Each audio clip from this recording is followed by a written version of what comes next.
So this is the self-development with tactics book.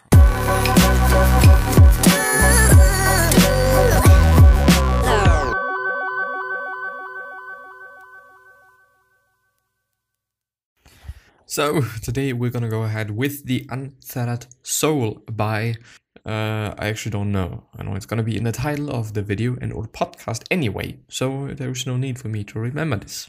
Even though it's probably a good thing to do, but anyway, you know, let's not just judge myself. We're gonna go ahead with Untethered Soul theme 5, I'm sorry. And 1 to 4 we've gone through yesterday, and I think when this episode is uploaded, the other one should be uploaded as well. Should be. You know, I want to point out, should be. Well, yeah, let's see. Witnessing your mind. The only real solution is to take the seat of witness consciousness and completely change your frame of reference. And there is a quote, a very, very big one.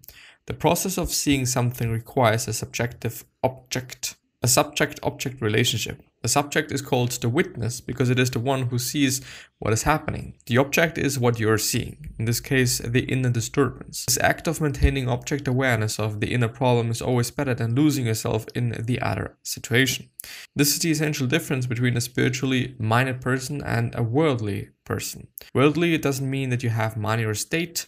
Worldly means that you think the solution to your inner problems is in the world outside. You think that if you change things outside, you'll be okay.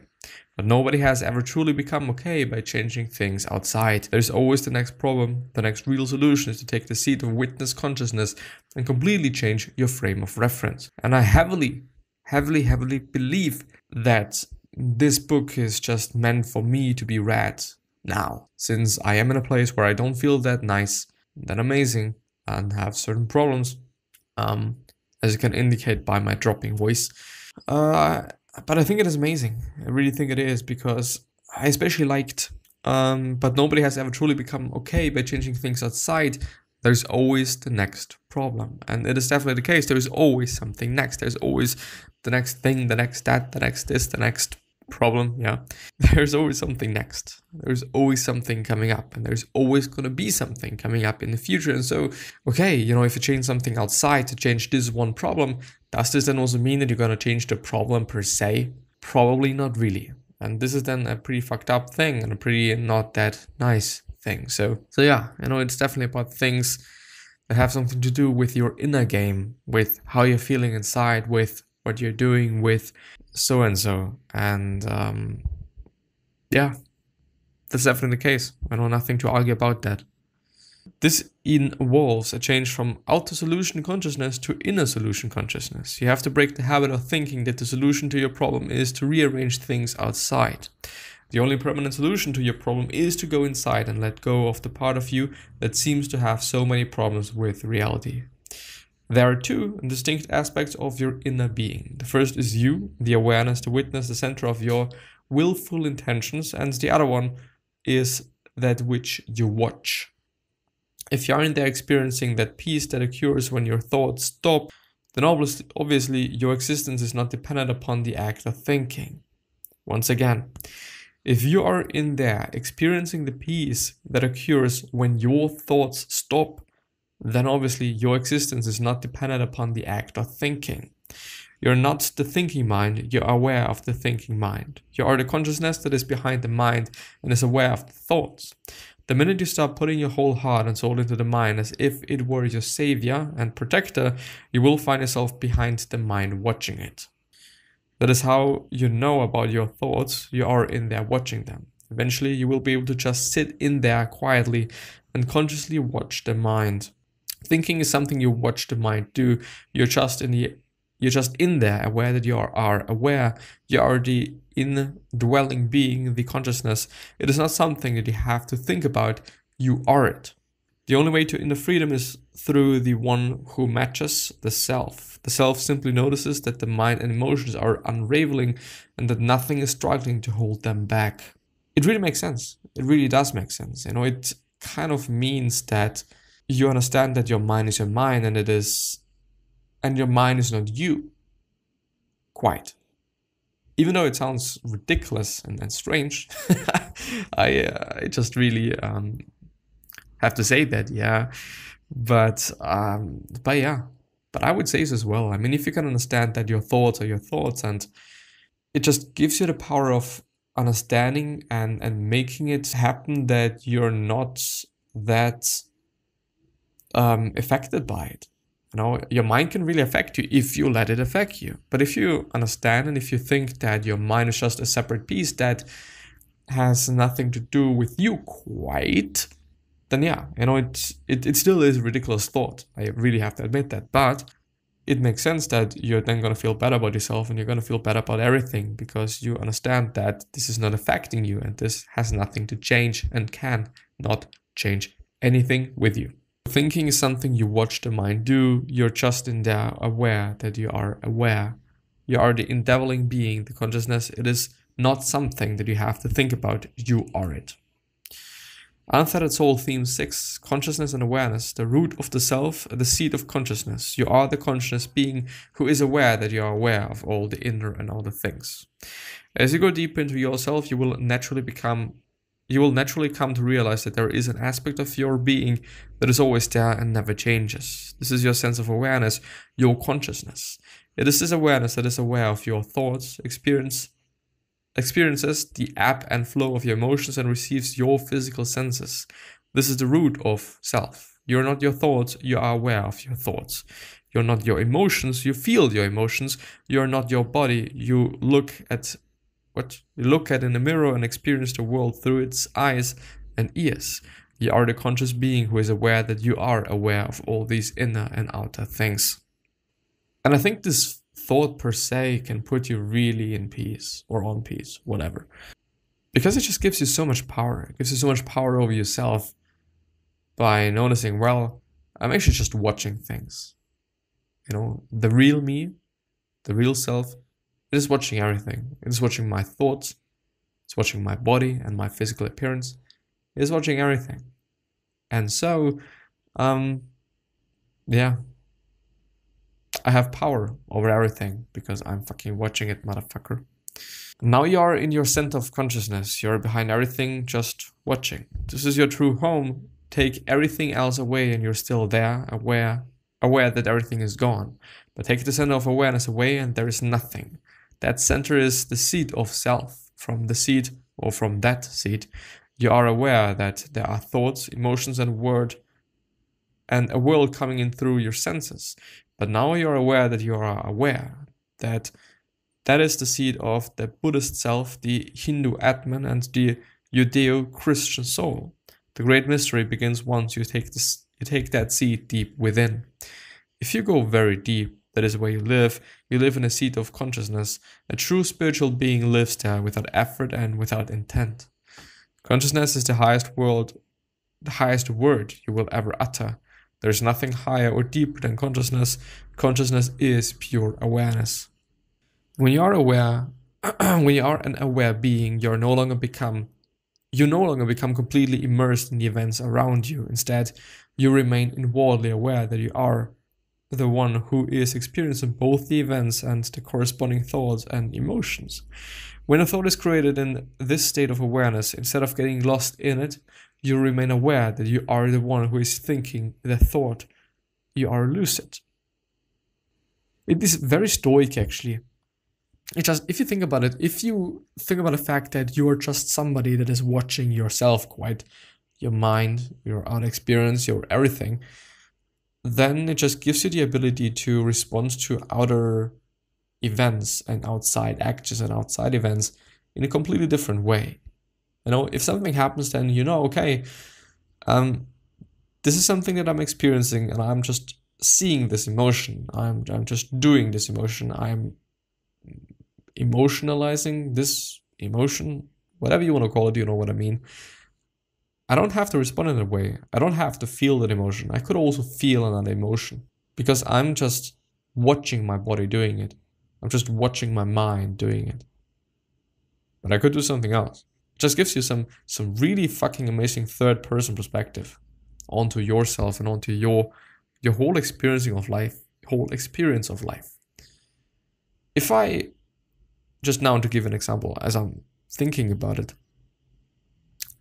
I might not be feeling that well in terms of mental.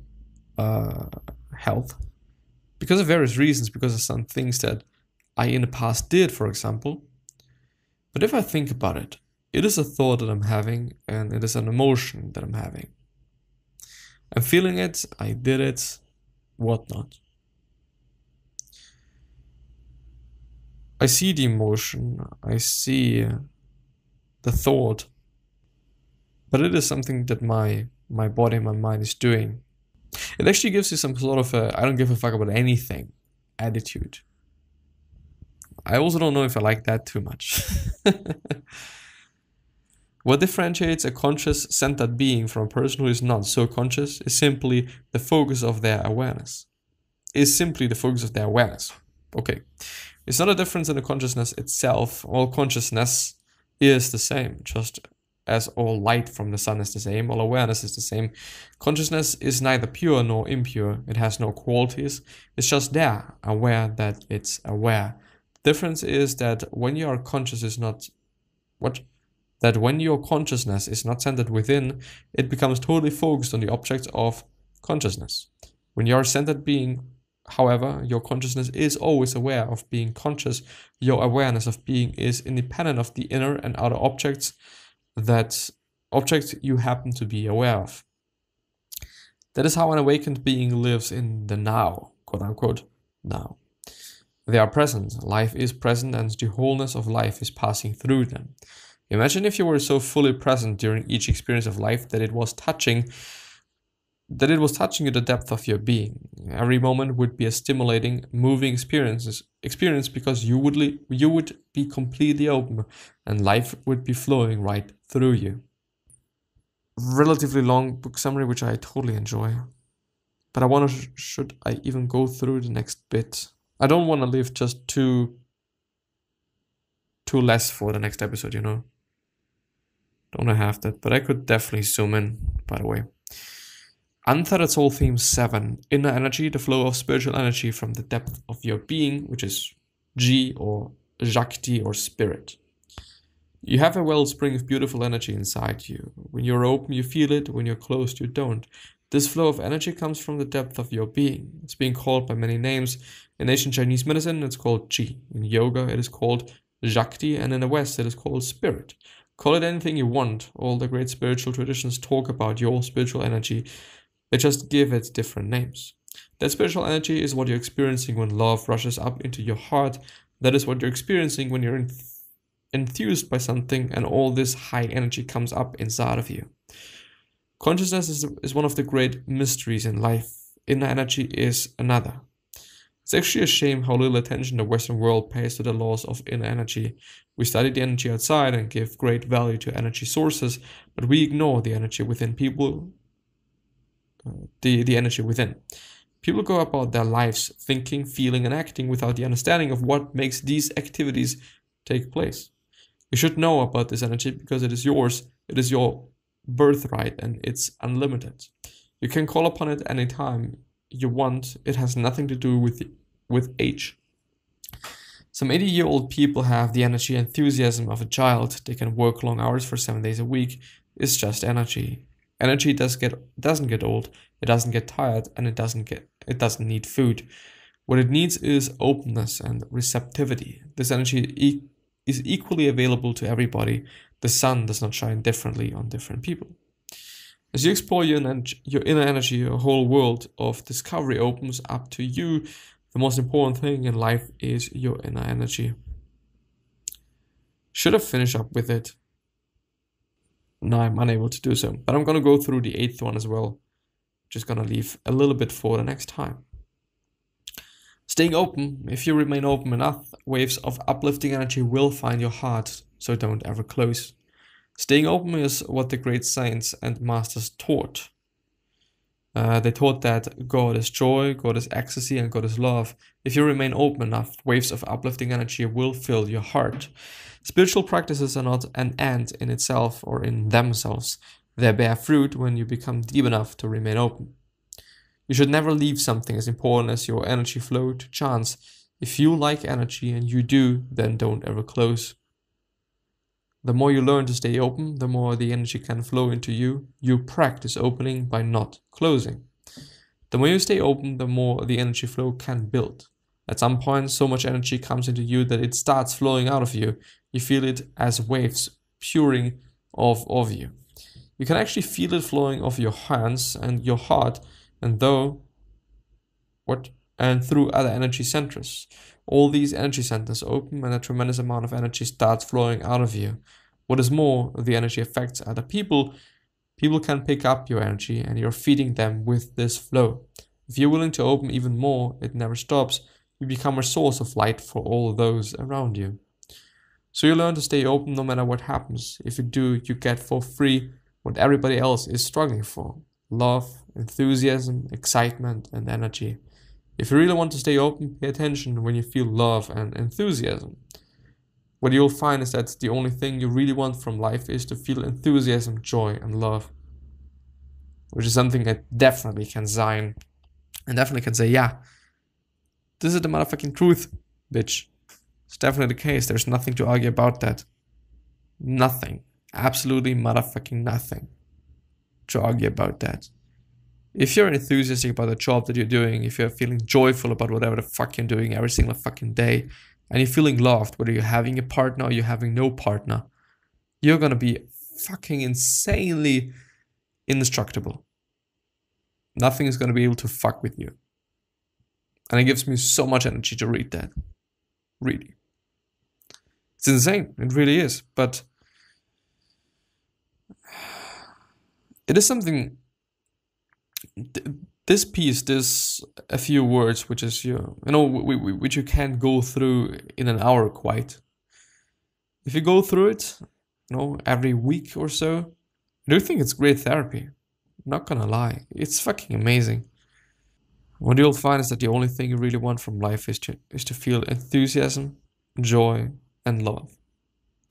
And you can indeed have that by being open and by seeing things and by, I think, open meaning actually being receptive, being receptive for things and not closing up and trying to experience things and trying to see things. And then also remembering that your thoughts are your thoughts and your emotions are your emotions, something that you feel, but it's not you. You're not your emotions and you're not your thoughts. Something really important, I think, to remember. If you're feeling depressed, it is not due to your depressive thoughts. Quite. If you think about it, I think it makes sense. As so many things when it comes to, I think, spirituality and philosophy. Yeah. But yeah, with that being said, I really am willing to end this episode since I do need to do some other things. Amazing book. I'm so blessed and so happy that I've decided to go through that and not some other book, which I could have definitely also done, but I decided to not do anything else but that. So I wish you the best health, of happiness, and also success, and also hope that you're gonna remind yourself and you're gonna be remembered, which basically means your legacy, and basically means just you being remembered as a good person. 3 other questions that I have you are: why are you here? What are you trying to change? And what is bothering you the most? These 3 questions are hopefully going to show you your purpose and maybe even a business idea, which is a pretty fucking cool thing. One last thing that I want to give you is, what could you essentially say to another person that is indeed going to change their life? Because I totally believe that we all can say something, that we all can communicate something that's indeed going to change their life. And with that being said, hopefully going to see you next time. Bye bye.